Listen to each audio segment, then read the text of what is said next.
اے جنوں اور انسانوں کی جماعت، کیا تمہارے پاس تم ہی میں سے رسول نہیں آئے تھے جو تمہیں یہ احکام سناتے تھے اور تمہیں ڈراتے تھے اس دن کی ملاقات سے؟ یہ آیت اس بات کی واضح دلیل ہے کہ جس طرح انسانوں کے لیے پیغمبر بھیجے گئے، اسی طرح قوم جنات کے لیے ان کے نبی بھیجے گئے تھے۔ جنات کو آگ کے شعلوں سے پیدا کیا گیا۔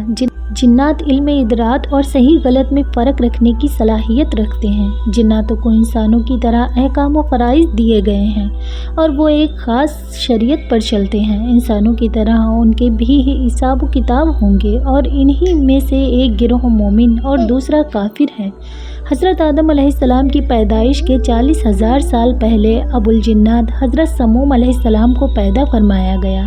حضرت سموم تمام جناتوں کے باپ کہلائے گئے۔ اللہ نے انہیں آگ کے شعلوں سے پیدا فرمایا تھا، جبکہ علماء نے لکھا ہے کہ ان کا نام مارس تھا۔ جب انہیں پیدا کیا گیا تو اللہ نے کہا، اے جن، کیا تیری کوئی خواہش ہے؟ تو انہوں نے کہا، میری یہ تمنا ہے کہ ہم سب کو دیکھ سکیں اور کوئی ہمیں نہ دیکھ سکے، اور میری نسل کے ہر جنات ہمیشہ جوان رہیں۔ اللہ نے ان کی یہ تمنا پوری کر دی، لہٰذا جنات ہر مخلوق کو دیکھ سکتے ہیں لیکن دوسرے لوگ انہیں نہیں دیکھ سکتے، اور جب وہ مرتے ہیں تو زمین میں کہیں غائب ہو جاتے ہیں، اور ان کا بڑا بھی جوان ہو کر مرتا ہے۔ پھر اللہ نے ان کی بیوی مرجا کو پیدا فرمایا۔ ان دونوں سے ایک لڑکا اور ایک لڑکی پیدا ہوئے۔ کچھ عرصے کے بعد ان سے بھی ایک لڑکا اور ایک لڑکی پیدا ہونا شروع ہو گئے، اور اسی طرح ان کی تعداد بڑھتی چلی گئی اور وہ 70,000 ہو گئے۔ لہٰذا اللہ نے ان پر قانون نافذ فرما دیا اور وہ جوڑوں اور خاندان اور قبیلوں کی شکل میں رہنے لگے۔ جب جنوں کی نسل میں اضافہ ہوا تو اللہ نے انہیں رتبوں کے اعتبار سے زمین، ہوا اور پانی میں آباد فرما دیا۔ جب وہ زمین میں آباد ہوئے تو پہلے تو ایک لمبے عرصے تک اللہ کی عبادت کرتے رہے۔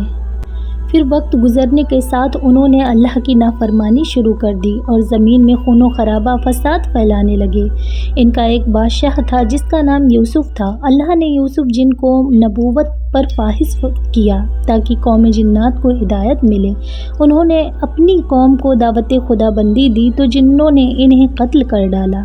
لہٰذا پھر اللہ نے بطور سزا دوسرے آسمان کے فرشتوں کا لشکر بھیجا۔ اس لشکر کا نام لشکر جن تھا۔ ان میں ابلیس بھی تھا جو 4,000 جنوں کا سردار تھا۔ چنانچہ وہ لشکر آسمان سے نکلا اور نکلتے ہی زمین پر سے تمام جنوں کو نکال دیا اور انہیں جنا وطن کر دیا۔ ان کو دریاؤں، جزیروں میں بھگا دیا، لیکن کچھ مورخین یوسف علیہ السلام کو نبی نہیں مانتے بلکہ وہ انہیں صرف بادشاہ قرار دیتے ہیں۔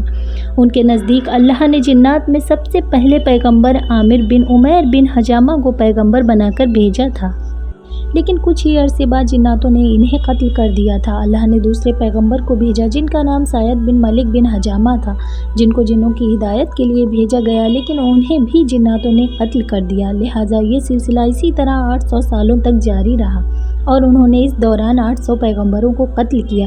اس کے بعد اللہ نے قوم جنات پر عذاب نازل فرما دیا۔ جب ان پر قہر نازل ہوا تو زمین کا بڑا حصہ ان سے صاف کر دیا گیا۔ ان میں سے چند اطاعت گزار بن گئے جو غاروں، سمندروں اور پہاڑوں میں چلے گئے۔ لہٰذا ان جنوں پر بھی ایک لشکر بھیجا گیا۔ ان جنوں کے لشکر کے سردار کا نام عزازیل تھا، وہی ابلیس جس نے آدم علیہ السلام کو سجدہ کرنے سے انکار کیا تھا۔ اس نے جنوں کو روئے زمین سے بھگا دیا۔ عزازیل نے جناتوں سے جنگ کے بعد اللہ سے التجا کی کہ اسے زمین پر ہی رہنے دیا جائے، لہٰذا وہ یہیں آباد ہو گیا۔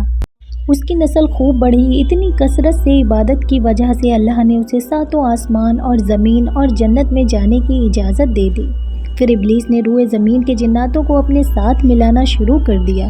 جناتوں کے 4 قبیلوں نے ابلیس کے ہاتھوں پر بیعت کر لی، جن کا نام دھندھا، ممتاز اور مرامز تھا، جبکہ 2 قبیلوں نے ابلیس کے راستے پر چلنے سے صاف طور پر انکار کر دیا، جن کا نام بسم اللہ اور زعفران تھا، اور کچھ مورخین نے لکھا ہے عزازیل بھی جناتوں کے قبیلے سے ہی تعلق رکھتا تھا۔ اس نے جناتوں کے ایک قبیلے بلو لجان سے شادی کی، اور اللہ نے عزازیل کو ہزاروں بیٹوں اور بیٹیوں سے نوازا تھا۔ جب جناتوں کو ختم کیا گیا تو یہ وقت وہی وقت تھا جب آدم علیہ السلام کو پیدا کرنا تھا۔ پھر اللہ نے فرمایا، میں زمین میں اپنا خلیفہ یعنی نائب بنانے والا ہوں جو انسان ہوگا۔ حضرت آدم علیہ السلام کے اس دنیا میں تشریف لانے کے بعد جناتوں میں کوئی نبی نہیں بھیجے گئے۔ اس زمانے میں جناتوں کو ان پیغمبروں کی پیروی کا حکم تھا جو انسانوں کے درمیان مسوب ہوتے تھے، لیکن جناتوں سے سرکشی اور فساد ہوتا چلا گیا۔